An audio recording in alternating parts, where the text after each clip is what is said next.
Some say that Muslims are not necessarily terrorists. But terrorists must be Muslims. Many people are accustomed to linking Muslims with terrorism. In fact, this view is not only a logical fallacy, it is also a cultural bias. Today, let's take a few minutes. Let's take a few minutes to understand the origins of Islam. In fact, the three major religions of Judaism, Christianity, and Islam, they believe in the same God. They agree on religious and cultural aspects. The ancient Jewish scriptures of the Tanakh. But in the eyes of Christianity, the Tanakh is the Old Testament. Although they agree with the content of the Tanakh, but they see it as the covenant between God and the people. The Old Covenant made, and Jesus Christ as the Son of God.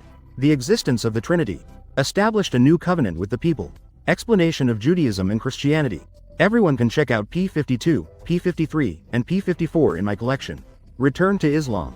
Islam also acknowledges the Tanakh, but they only acknowledge parts of the Torah, specifically the Prophet Abraham, the part about Moses leading the Exodus. Although they also acknowledge Jesus' teachings on earth, but they do not believe in the Trinity doctrine. They do not believe Jesus is the Son of God. In their view, Jesus is just a messenger of God, a prophet. So in the eyes of either side, the other is seen as distorting the scriptures, a heretic. Furthermore, Arabs and Jews share a common ancestor. That ancestor is Abraham.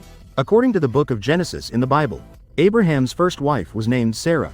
Due to Sarah's infertility, Sarah gave her Egyptian maidservant, Hagar, to Abraham as a concubine. Hagar gave birth to a son named Ishmael. This Ishmael is the ancestor of the Arabs. Of course, in Arab history, they do not recognize Hagar as a concubine. They believe Hagar was Abraham's second wife. Later, the barren Sarah unexpectedly became pregnant. She also gave birth to a son named Isaac. This Isaac is the ancestor of the Jews. The inheritance naturally fell to Isaac. Abraham then sent Hagar and Ishmael back to their homeland in the east, which is near Mecca in present-day Saudi Arabia. In the vicinity of Mecca in Saudi Arabia, in matters of inheritance, the historical records of Jews and Arabs conflict. Jews typically believe that Isaac, born to the first wife, is the promised child of God, while Arabs believe Ishmael is the firstborn. He was born first, so he is the promised son of God. The descendants of Ishmael multiplied and thrived in the Arabian region. They lived by following water and grass. Hence, they were called the Bedouin people. Therefore, the Bedouin people usually lead a nomadic lifestyle, living on the Arabian Peninsula. With the rise of the Persian Empire, the Mesopotamian region quickly became a geopolitical battleground for surrounding powers. The province of Egypt, once belonging to the Byzantine Empire, also fell under the territory of the Persian Empire.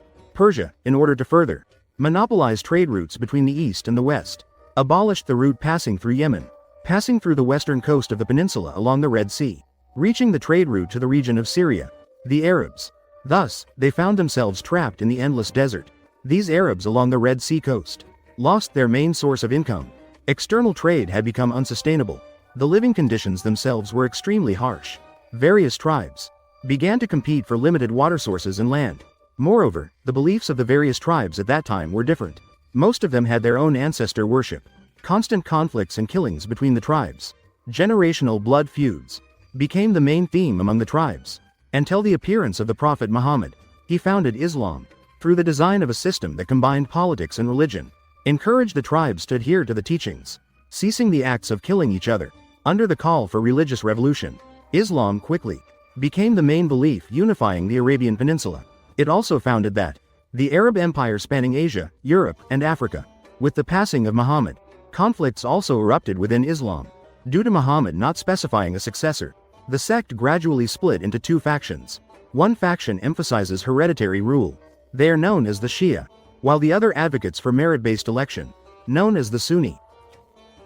The differences and conflicts between the two factions have not been properly resolved even today. In countries like Iran, Iraq, Syria, Yemen, Lebanon, and others, conflicts and violent incidents between these two factions continue to occur. It can be said that religious conflicts are one of the triggers for the chaotic situation in the Middle East. In this context, certain extremist organizations exploit the conflicts between the two factions, distorting the beliefs of Islam and distorting the original meanings of scriptures, cultivating terrorists in the name of holy war. We should not attribute the actions of these individual extremist organizations onto the entire faith of Islam, even projected onto the entire Muslim community. In history, the Arab civilization was once very prosperous. This prosperity was not limited to geographical boundaries. The Arab civilization once contributed many contributions to protection brilliant academic culture. They invented algebraic symbols, developed algebraic techniques, such as handling equations, formulas, fractions, and recursive formulas. In medicine, they translated many ancient Greek and Indian medical classics, thus promoting medical development in the Spanish region. From the perspective of the history of philosophy, in what we can access, in the history of Western philosophy written by many different scholars, introductions to Muslim philosophers are very few. Even most of the history of philosophy does not introduce these Muslim philosophers. It can be said, these histories of Western philosophy to a large extent, the view of the history of philosophy centered on European philosophy. They consider the philosophy of ancient Greece and Rome as their academic tradition. However, Muslim philosophers had a significant influence during the Middle Ages, which was also considerable. Even with the European Renaissance movement, had an inseparable connection. During the Middle Ages, Arab scholars translated a large number of works of ancient Greek and Roman philosophy. The dissemination of these works laid the necessary foundation for the later Renaissance in the Spanish region, provided many necessary foundations. Secondly, in the field of logic, Arab scholars developed many principles and methods of reasoning in logic. The basic propositional logic in our modern logic was proposed by Arab scholars, particularly by Al-Omarine. Secondly, in the invention and creation of scientific instruments, Arab scholars invented the retractable surgical knife. Hemostatic devices provide necessary tools for more refined medical experiments. They offer essential tools for activities. As written in this book on the heritage of Islam, looking back at history, we can put it this way: Islamic medicine and science, reflecting the brilliance of ancient Greece. As ancient Greek science and daylight fade away, the radiance of Islamic medicine and science shines like the moon, illuminating the darkest nights of medieval Europe. Stay tuned as I take you on a popular look at philosophy. Next episode, let's learn about the founding journey of Muhammad.